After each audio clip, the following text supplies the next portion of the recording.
안녕하세요. 청년사회탐험 교수소 원장 정현입니다. 제가 오랜만에 영상을 올리는 것 같은데 참 오랜만이죠. 이번 영상은 평소 공부 습관에 대해서 영상을 찍어봤습니다. 여러분들이 당연히 기본적으로 알고 있는 공부 습관에 대해서 다시 한번 설명을 드리도록 하겠습니다. 여러분이 선생님 뭐 이미 알고 있잖아요. 저 이미 아는 건데요.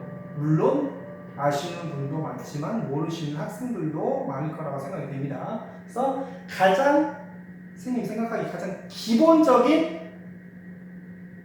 방법, 공부 습관에 대해서, 공부 방법에 대해서 말씀드리도록 하겠습니다. 제가 유튜브를 댓글 처음 달린 걸 봤는데 2주 전에, 그러니까 거기 좀 댓글이 좀 충격적이었어요. 죄송한데 꼰대 같아 보이네요. 제 스스로 좀 꼰대가 아니라고 생각하고 꼰대가 되지 않겠다고 열심히 노력을 하는데 죄송합니다. 그러니까 꼰대같이 느껴진다면 제 꼰대가 맞겠죠. 그래서 저도 솔직히 좀 고민이 많습니다. 저도 나이가 먹다 보니 나도 꼰대가 되는 게 아닌가? 학생들에게 너무 옛날 얘기, 자기 어른들의 생각이 너무 강요하는 건 아닌가? 라는 그런 생각이 듭니다. 그래서 더더욱 학생들과 더욱더 소통을 해서 절대 꼰대가 아닌 학생들과 친하게 지낼 수 있는, 소통할 수 있는, 서로 마음을 나눌 수 있는 선생님이 되도록 노력하겠습니다.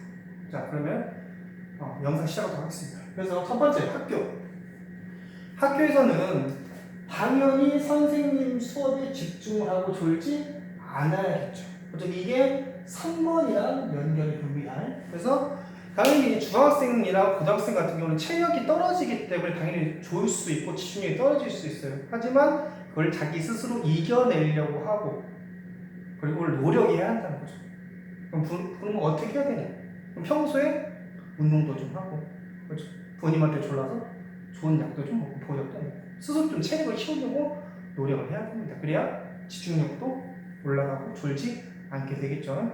두 번째, 그러니까 이게 의외로 학생들이 이걸 잘 못하는 학생들이 많아요. 학교 유인물하고 교과서를 정리합니다.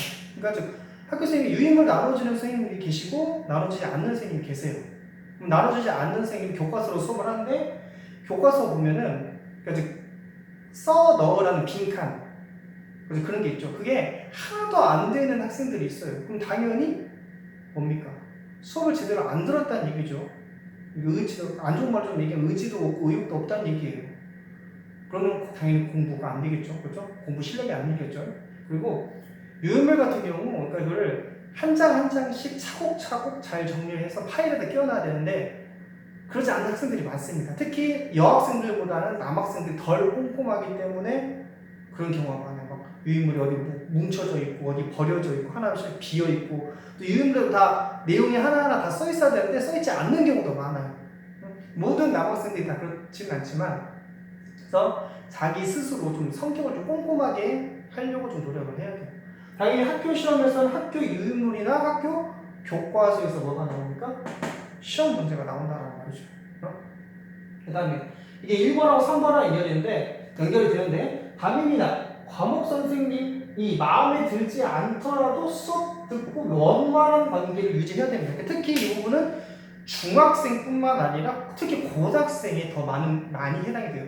그러니까 고등학교 선생님, 그러니까 즉 생기부, 교과전형 또는 학생부 종합전형 쓸 때 학교 선생님이 당연히 좋은 말 써줘야죠. 근데 학교 선생님은 생각 안 좋아. 저 선생님 인간적으로 싫어. 물론 인간적으로 싫을 수도 있어요. 모든 선생님이 인성적으로 다 좋을 수는 없어요. 자기 마음에 들 수는 없어요. 학생 마음에. 그렇지만 그걸 좀 어느 정도 감안하고 원만한 관계를 유지하려고 노력해야 됩니다. 그리고 중학생들 같은 경우 선생님도 상담을 해보다가 깨닫게 됐어요. 학교 선생님이 솔직히 말해서 수업이 좀 지루하거나 재미없으면 공부를 안 하게 돼요. 수업을 안 듣게 돼요. 그래서 이게 이거랑 연결이 되죠. 그렇죠? 근데 그러면 그걸 학교 선생님한테 선생님 수업이 지루하고 재미가 없으니 좀 수업 스타일 바꿔주세요 라고 과감하게 말할 수 있을까요? 그러긴 힘들죠. 학원 선생님이나 교사 선생님들한테는 그렇게 충분히 얘기하셔도 됩니다. 그렇게 얘기하셔도 되고. 그렇기 때문에 어쩔 수 없이 학생의 선생님에게 맞춰야 한다는 게 어느 정도 존재합니다. 그런 면이. 네 번째, 내신, 정기고사 2주 전에 수업 특히 잘 듣기. 왜? 이때 뭐가 나온다? 시험 문제가 나와요. 뭔 말이냐? 이때 특히 강조하시는 내용들이 있으면 학교 선생님들이 그럼 그 부분이 문제가 나온다는 거예요. 당연히 내신은 뭐다? 학교에서 학교 선생님이 가르쳐주는, 말해주는 그런 내용에서 나온다. 그래서 예를 들어볼게요. 이번 온비중 3학년 4회 2 블랙아웃 대규모 정전이 주관식 서답형으로 나왔어요. 근데 그거는 학교 책에 안 나와, 교과서에 안 나와, 다른 자소서에도 안 나와. 근데 학교 선생님 수업 중에 얘기했단 말이고, 그걸 귀담아 듣는 학생은 4점짜리를 맞는 거고, 그걸 귀담아 듣지 않으면, 집중 안 하면, 못하면 4점짜리 틀린 거예요. 그 다음에 5번째 공부 잘하는 친구들이. 그죠? 선생님은 어렸을 때, 중고등학교 때, 지금도 수학 못하지만 수학을 못해서 수학 잘하는 친구한테 계속 물어봤어요. 지금 생각해보면 좀 약간 민폐 같기도 한데. 그러니까 선생님 자소서 쓰다 보면은 그런 내용을 많이 씁니다. 멘토, 멘티 관계. 그러니까 즉 공부 잘하는 학생이 멘토가 되고 공부가 좀 약간 부족한 학생들이 멘티가 되어서 서로 가르쳐주고 배웁니다. 그러니까 가르쳐주는 학생도 더 잘 알게 되고 더 잘 알려고 노력하고 또 여러 번 또 기억을 하게 돼요. 잘 암기를 하게 돼요. 잘 이해를 하게 돼요. 그렇기 때문에 공부 잘하는 친구를 두고 그 친구들한테 좀 공을 좀 드려야죠. 그렇죠? 뭐 맛있는 거 먹을 것도 좀 사주고 그런 게 좀 필요하다는 얘기입니다. 물론 그 친구한테 너무 많이 의지하고 너무 많이 물어봐서도 안 되겠죠. 그렇죠? 그 친구도 자기 스스로 혼자 공부를 해야 됩니다. 그 얘기입니다. 두 번째 학원, 교수소, 인강, 수업시 주의해야 될 점. 그래서 특히 학원의 교수 같은 경우는 선생님들과 적극적으로 소통하기, 자신의 요구사항을 적극적으로 이야기하고 모르면 물어보기. 그러니까 학생들마다 성격이 있어요. 그러니까 적극적인 학생들이 있습니다. 근데 적극적이지 않은 학생도 분명히 있어요. 그럼 선생님도 그렇고 다른 학원 교수 선생님들 같은 경우는 먼저 많이 물어봅니다. 오늘 하루는 어땠어? 학교에는 어땠어?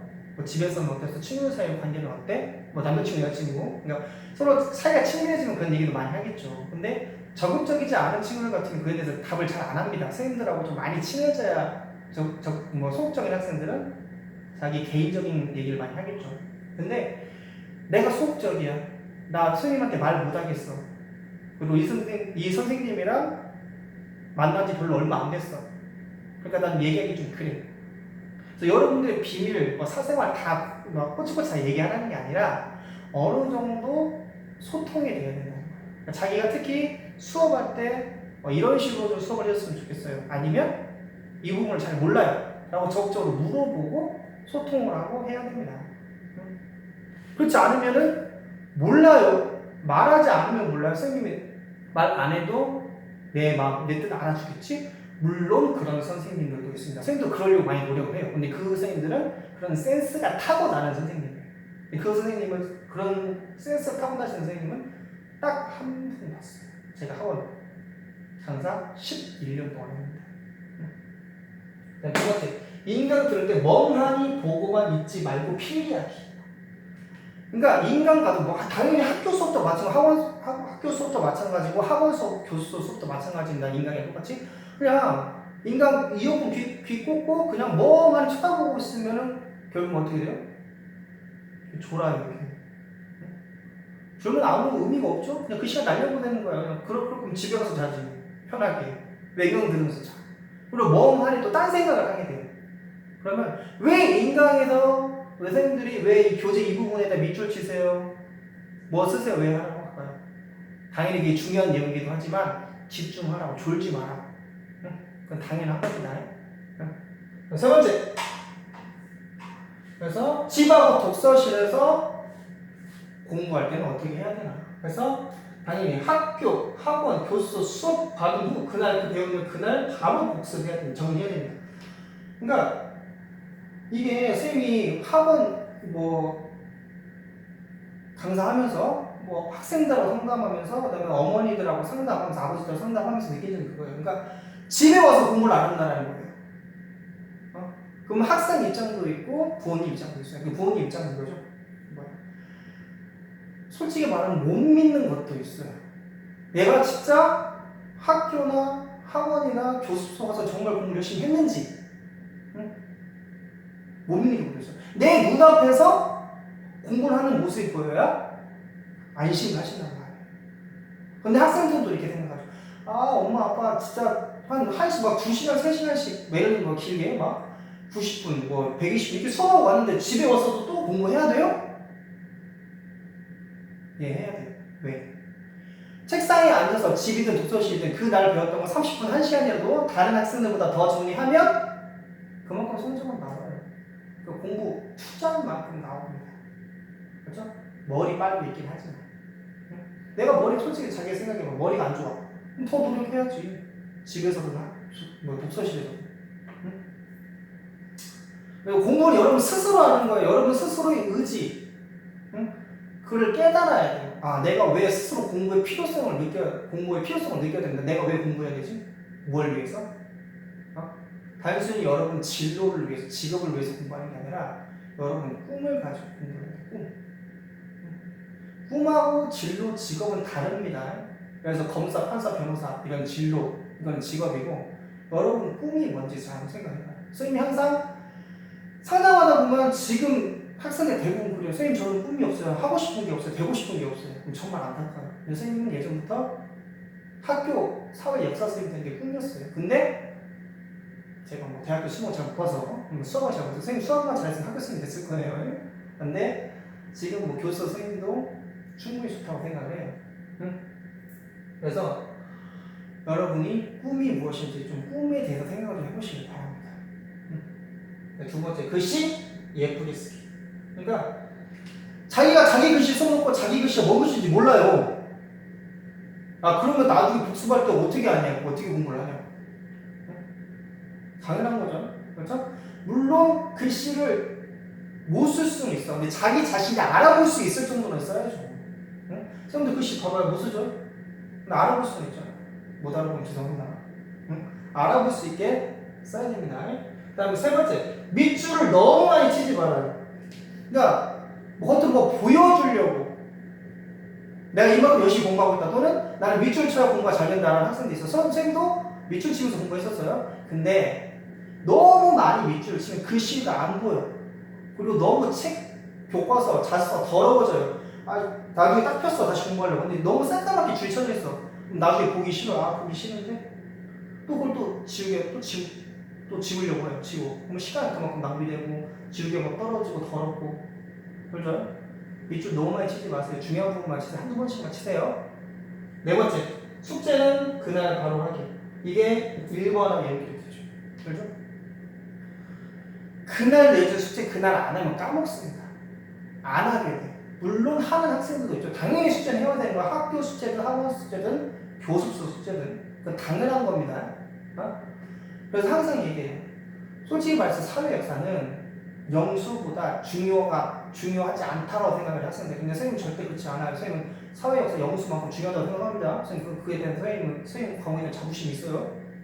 그래서 그날 내준 숙제는 그날 바로 해야 돼. 특히 사회 역사, 기타 과목 같은 경우, 사회 역사 포함해서. 왜? 그럼 안 하면 영어 수업 하느라 잊어버려요. 영어 수업 숙제 내주고 영어 수업 2시간씩, 하루에 4시간씩 하면. 응? 물론 힘들겠죠. 근데 집에서 또 독서실에서 숙제 30분, 1시간만 투자해봐요.